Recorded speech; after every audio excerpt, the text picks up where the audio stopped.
Moi, avant de partir en métropole, je le faisais avec mon père avant, et puis je suis entré ici en 2012, voilà, et depuis 2012. Bon, en fait, on a été élevé là-dedans. Ouais. Notre père fait ça depuis 50 ans, donc depuis tout petit, il nous a appris. Donc, du coup, ça a été naturel pour nous d'apprendre, en fait, d'apprendre le travail. Donc, mais lui, ça fait déjà au moins 50 ans qu'il le fait, donc du coup, il nous a tout appris.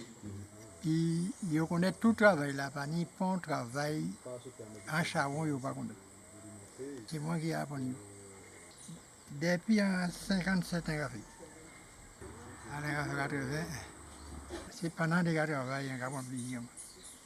Et comme travail là belle, il y a beaucoup de clients, alors ça a fait un plaisir de travailler. Cette machine, c'est cette machine qui nous permet de faire les moyeux. On met à l'intérieur et on a tous les ustensiles qui sont là. Moi, je travaille à la main, je travaille avec main, avec hache, si les gouines, mais avec machine de travail, ce sont d'autres travails qui à un moment à moi. Là, il va y avoir moins de misère et moi, il va y avoir plus de misère. Là, nous sommes jeunes, ils toujours été intéressés nous à faire, nous travaillons café, donc du coup, nous toujours été café, vers les 13 ans, 14 ans, pendant nous étions en vacances scolaires, donc nous étions café, et puis au fur et à mesure, nous déjà mis base là, et puis quand nous prenons travail en main, nous améliorons, nous mettons des appareils pour aller beaucoup plus vite. Donc c'est pour ça que nous arrivons à nous allons plus vite parce qu'il y a plus d'appareils aussi. Il y a plus d'appareils. Nous sommes très complémentaires en fait. Là, tu as attaqué un travail. Nous avons l'autre là qui a attaqué l'autre travail là. Donc c'est-à-dire que nous avons un roulement, c'est-à-dire que là il finit taille. On a fini l'autre pièce en main, donc nous avons emboîté. Et puis nous avons un rythme en nous, nous avons une façon de fonctionner. Nous avons chacun nous a fait. Bon, cabrette en fait, nous voyons que cabrette en fait, mais c'est un cabrette en bois. C'est bois, ce cabrette là montre là. Nous en grande terre, la majeure partie des jeux, nous voyons cabrette en fait. Mais en fin de compte, il part en fait, c'est un boyer, une ossature en fait, c'est là, c'est fermement là, mais ça, à force nous appeler cabrette en fait, nous pas comprendre en fait, mais il pas en fait, il est en bois.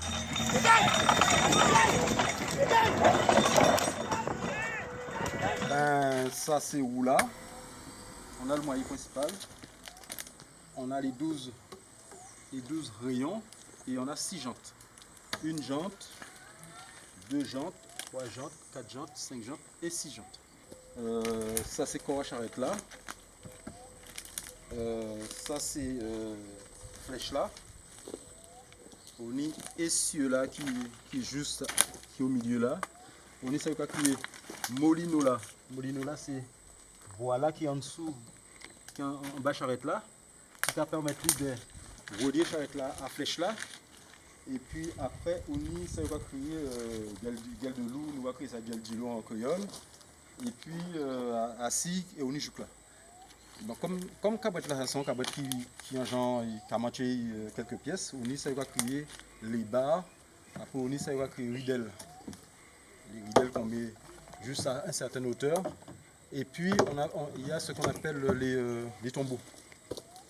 Parce que pas mal, toutes les charrettes maintenant, ils ont un tombeau bien spécifique, ça fait un petit peu plus joli aussi. Voilà. Allez, le bois à l'état fini, il ressemble à ça.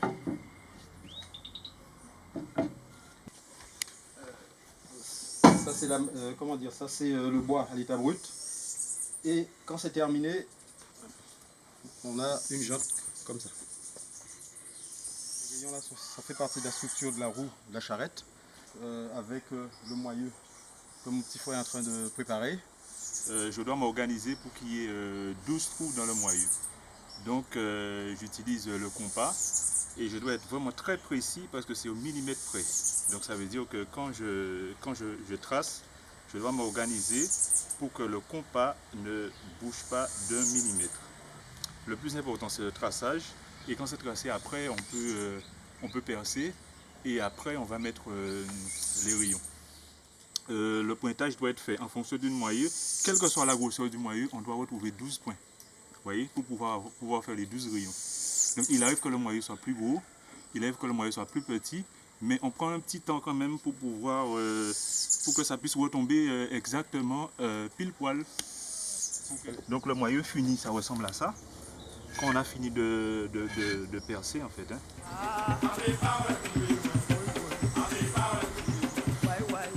Le cercle, c'est la partie finale de la roue. C'est-à-dire, en gros, on appelle ça le cercle. Et quand on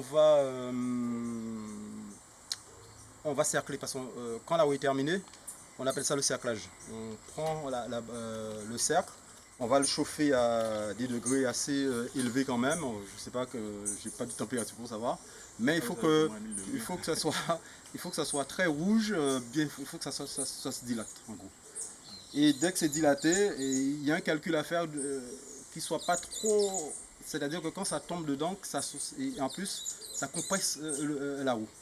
En fait, donc, il faut que la bande métallique soit plus petite que la roue, mais pas de beaucoup. Avec les chutes de bois qu'on a, on fait du feu, on fait autour de la bande métallique et on réchauffe au maximum à température le plus élevée possible, et on fait ça vers midi, 1h de l'après-midi, là où il fait le plus chaud, et on chauffe au maximum, donc ça permet de dilater la bande, et quand c'est dilaté, ça permet de l'ouvrir, et on met dans la roue, et ça se referme quand on refroidit, et ça revient à sa taille initiale.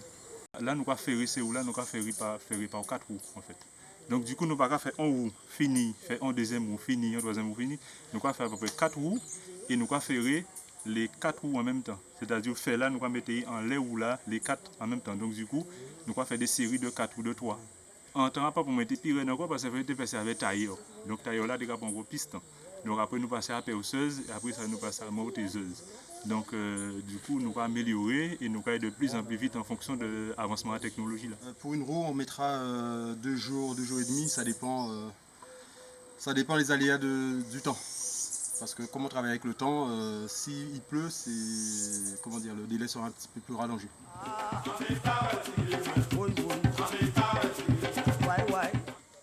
Donc, ça, on va créer un jouk. Mais ça, c'est pas un jouk normal quand c'est tabé tirant.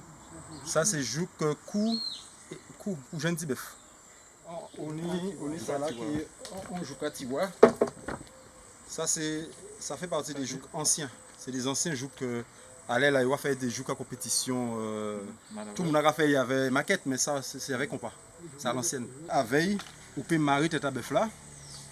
On peut marier tête à bœuf là à veille. On pas besoin. Parfois, pas même besoin qui n'a encore PC.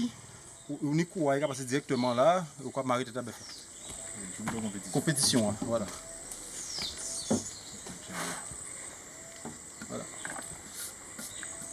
La charrette là, en fait, c'est qui est plus important dans la charrette là, hein, c'est qui a supporté des roues là, qui a supporté des ciels là, flèches là, c'est qui est à la base des charrettes là. Très souvent, il y a des gens qui viennent pour la charrette, c'est-à-dire que il n'y a ni flèche à eux, il n'y a ni roue à eux. Nous allons faire la charrette là-bas. Mais à la base, la charrette là, depuis vous faites la charrette là, restant en charrette là, est plus facile. C'est compléter ou pas compléter. Et des fois, c'est mon aïe qui a complété, il va mettre tombeau à eux-mêmes, il va mettre bas à eux-mêmes. Et des fois, nous avons fait une charrette là, mais très souvent, nous avons fait charrette là au complet. Si vraiment on a besoin charrette là, si on travaille toute journée là, fait, si on travaille rien qu'ici, nous mettons en gros 2 semaines, pas plus. Bon, on n'a pas plusieurs essences de bois quand même, on a des bois tropicaux, des bois tropicales qui sont les nôtres, le campèche, le coma. On a aussi tout ce qui est bois de noir aussi, et puis l'acacia, il y a d'autres essences. Et pour la structure de la charrette, c'est tout ce qui... je vais directement à Jarry récupérer le bois de Brésil, comme c'est un petit peu plus costaud et plus difficile à casser. Voilà. L'idée parfois des gens qui viennent nous pour nous couper, enfin ils vont payer nous pour couper bois là, mais bon, si en vrai c'est un bois qui on va faire mon payer, on va couper gratuitement et on va récupérer bois là. Nous allons chercher les bois là, nous allons couper les bois là, nous allons mener, nous allons travailler. Il faut boire là bien sec pour nous travailler. Donc il ne faut pas boire la vête, et puis sec, puis solide. de bois qui me reste par rapport à mon travail, qui sont là, donc je le récupère et je le transforme en charbon. Voilà. Ça c'est tout, comme on va dire, rien ne se perd chez moi. C'est un métier qui, je vais dire, qui se perd oui et non, parce que bon, les jeunes, c'est-à-dire que ce travail est tellement exigeant qui fait que les jeunes ne sont pas trop pressés. S'il faut faire fortune, c'est pas ici, c'est pas en venant faire ce boulot, ce travail qu'on fera fortune. Mais bon, l'essentiel, dès qu'on arrive à payer les charges sociales, c'est l'essentiel. Il faut être aussi résistant à la chaleur aussi, parce que quand on réchauffe le bois, on réchauffe le bois pour pouvoir faire les roues. En fait, il faut être très résistant à la chaleur parce qu'on prend énormément de chaleur. Voilà. Et puis, il faut avoir des gens qui connaissent aussi, qui connaissent le métier. J'ai mon oncle, les 2 oncles à moi, mon père et nous 2. En fait, ce sont des connaissances vraiment spécifiques. En fait, qu'il n'y a pas beaucoup de gens qui connaissent, qui ont ces connaissances-là. Donc, on essaie quand même de fonctionner avec. Et on essaie de s'améliorer aussi, on s'adapte, il y a de nouvelles machines, oui, on essaie de devenir de plus en plus performant pour pouvoir faire un travail de qualité, de plus en plus de qualité. En Guadeloupe, il n'y a pas beaucoup de gens qui font ce métier-là. On doit être maximum 4 et répartis assez loin. Et il y en a, mais parmi les 4, il y en a beaucoup qui sont déjà âgés et qui sont sur le point d'arrêter. Donc, il y a presque que nous.